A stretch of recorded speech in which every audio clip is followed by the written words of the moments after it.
But AI, something we talk about on this show a lot. We talk about it a lot because it impacts everyone. It might be the single greatest leap forward in technology in human history, potentially. The world will change more in the next 5 years than it has in 1,000, and it continues to be that way. I mean, you look back, how long have we had these things, smartphones? Not very long, really. Maybe not quite 20 years? Changed everything, didn't they? Well, AI is going to change it more. Chris MacKenzie, Senior Director of Communications for an outfit called Americans for Responsible Innovation. It's a brand new group advocating for AI policy in the public interest. And there's questions about how this AI is going to impact us. And what about people going to work every day? Chris, welcome to the program. Steve, good to be on with you again. Nice to see you. All right, so the concerns out there for people are that they're going to lose their jobs. Now, having said that, historically speaking, there's always been concern about job loss when new technologies come along in all of human history, including the computer itself. The computer itself and the personal computer, the PC, people are going to be out of work. It usually turns out that there's a lot more work created.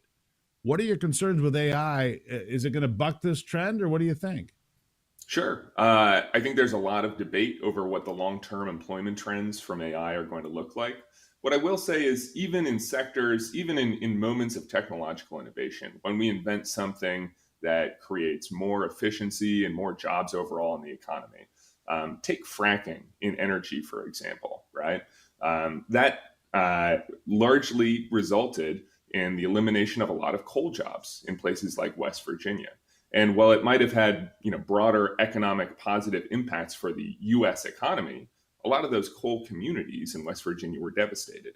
So even when a technology benefits, overall the country, we can see specific sector by sector impacts that are harmful for some people over the long term. Can be, that's for sure. Do you think, AI has so many positive possibilities, also has a lot of negative, not just the job concerns, but obviously put to use by terrorists or by militaries. Every technology in world history, no matter what it was, airplane's an easy example, it is instantly transformed into a machine of war, whatever it is. AI, no exception. In fact, there are advancements. In fact, we just saw Pete Hegseth come out yesterday, Secretary of Defense, say, look, we're pulling back all the restrictions on drones so that we can have a full-blown drone warfare, right? Everything that is created by human innovation becomes a weapon of war, doesn't it, Chris? Yeah, and one of the things that we've seen in this year's National Defense Authorization Act in Congress is that AI integration in the military is going to be a priority. That's something they're writing into legislation to enable the Defense Department to more quickly acquire these tools.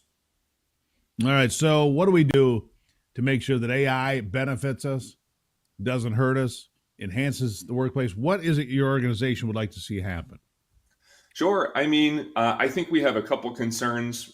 Right now, I don't think we have enough data to determine directionally where is the economy, the AI integrated economy headed.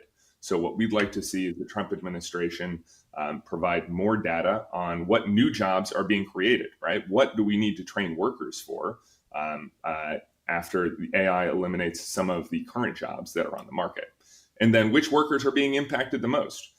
Initial data seems to indicate that young workers just out of college, are facing some of the biggest consequences from AI's integration. For example, what do you mean by that? Sure. We just saw unemployment for workers who have a college degree spike to 5.8%, above the national average for unemployment. That's pretty unusual in this type of economy. We also know that workers with less than 2 years of experience in sectors like computer programming have seen a 20 to 25% spike in unemployment over the last couple of years. That's very quick and very impactful for that sector of workers. Yeah, what it indicates to me, though, maybe, and it's something else I talk about in this program, Chris, are junk degrees. Degrees that are sold that have no value. They're not worth the paper they're written on. And that's why I've suggested time and again, I'll make that suggestion again right now, these universities should be held accountable. They should be co-signers on these degrees. If you're going to sell somebody a degree and 5 years down the road or 8 or 10, whatever your benchmark is, those degrees have not produced enough revenue to pay off the debt of that degree or give somebody a chance in life, then they should be the co-signers. They should be on the hook for that. They've got massive multi-billion-dollar endowments. Back up the paper you sell. And if the paper you sell isn't worth anything and some kid is on the hook for $80,000 for the next 40 years, well, by God, let the universities be involved with that. I'm off the soapbox for a moment, Chris, but That's a good point. I truly believe these universities are selling entertainment and meal packages and not an education. That concerns me. What can we do to do better in your estimation? Here's something that we're excited to see, which is the Trump administration's interest in integrating AI in education, which we think will help prepare workers for the next generation of jobs. Trump released an AI in education executive order earlier this year, and then that helped spur a number of high-profile investments from some big-name companies investing in AI tools and training for teachers to help pass those skills along to students. I think this week we saw Microsoft invest something like $4 billion in AI education. So those are moves in the right direction. So there is, and look, AI is a wonderful thing.